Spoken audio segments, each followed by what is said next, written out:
Another week, another weekly reset. This is the weekly reset where we go over Nightwave, Teshin, and what have you. The holidays are still afoot, so I'm still holiday wisp. In case you guys are wondering, I just remembered I forgot to start building Gaia Prime, so I definitely gotta get on that. But I do want to tell you guys that, well, first of all, there'll be time codes in the description below if you want to skip to a certain section. But I do have to mention on my other channel, Vamp, I was streaming as well as over on Twitch. Link in the description below to both of them. I actually was streaming a game called a game about digging a hole. Yeah, oddly enough, was a lot more relaxing than you'd think. Feel free to check it out. It had nothing to do with any of this. I just thought it would be fun to mention. You know what is fun to mention? Nightwave. Yes, this is Nightwave. Defeat the Oilworm. Now, this is the very paradox stuff. And it doesn't say defeat the Oilworm in still path. So that means you can do it either or. So that's pretty cool. Then we have collect 15 decrees in a single session or run of the circuit. Oh, okay. So yeah, I like it said or run up the circuit because the circuit is pretty chill if I'm being honest. You have to do the circuit like all the time. Okay, we have killed 300 enemies using a necromech without it getting destroyed. I do want to specify that unless it changed or there's a bug happening, right now, usually a necromech going away isn't the same as it getting destroyed. I'll explain. Because if you go into conjunction survival, the necromech automatically goes away after 2 minutes. But in my experience in the past, it doesn't count it as being destroyed. So it should still count towards it. Or you can just be in the open world for a while by yourself.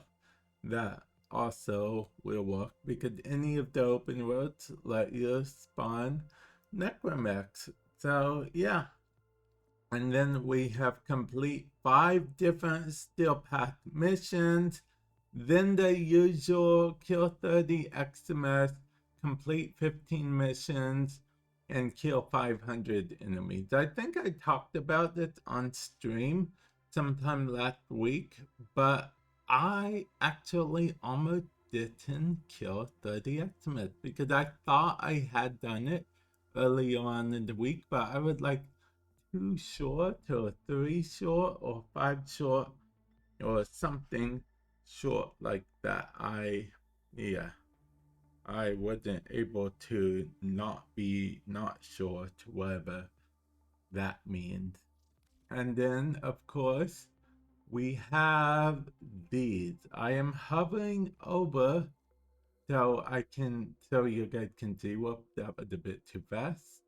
Okay, I'm hovering over so you guys can see because one of you guys mentioned way back when that you guys want to be able to at least see them if I'm not going to go over all of them individually. So I wanted to do that. And then we have alternate helmets as well as alternate skins for weapons, which you can choose at your own leisure. And then here's just knickknacks and stuff. And this is how you get normal Vauban parts. And the blueprint for Vauban is actually in the in-game market for credits. So you can currently get from the in-game market for credit. Okay, let's see what our old buddy, old pal, hologram Teshin has to offer, shall we?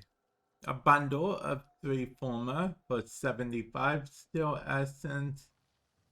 And I mean, I guess we will pick this up, even though we really shouldn't, because don't look, we have like almost no steel essence. Well, I spent a lot trying to get Gaia Prime, which if you watch the beginning, you will realize I succeeded, so that's cool. But at what cost, man? At what cost? Now we move on to the circuit, in which case we have Ivara, Anaris, and Titania. Anaris and Titania are very easy to get. Ivara probably is the most annoying unless you're very lucky. So we are going with Ivara, but I already have all the normal frames, so it's up to you what you want to pick of sorts. And now the Steel Path version. If you have all the Incarnon adapters like I do, you can just go over here, select 2 things there. I like selecting them just in case I'm going to do it that week. I mean, I might not, but I might. I'd like the option to without having to go and finagle my way through a bunch of things. Descendia. Let's actually quickly scroll and see what the options are for Descendia. We'll start with normal mode and then we'll go to the still path. I'm just going to scroll kind of quickly so we can get through it. Descendia had 21 levels. So, and every 7 is a checkpoint. So if you only want to do 7 levels at a time, you can. It looks like a form of blueprint you get for normal mode. Now, let's see what you get still path mode of Descendia. Okay, so for still path, you'll get these rewards, shotgun ribbon, and then, oh, still essence, that's pretty nice. And then an Orcan Catalyst blueprint is the big reward this time for still path Descendia, it looks like.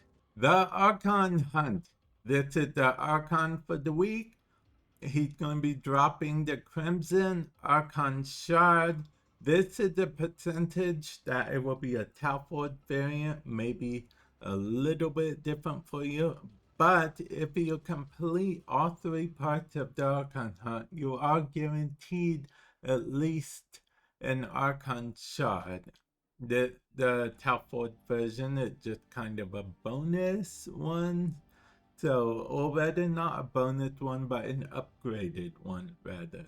Like Talford versions are just a little more powerful and whatnot. But you will need to complete for this week a spy, an activation, and a showdown. Showdown is you square off against the Archon. Now keep in mind, these are Archon hunts and they are actually public matchmaking, so you can team up with other people.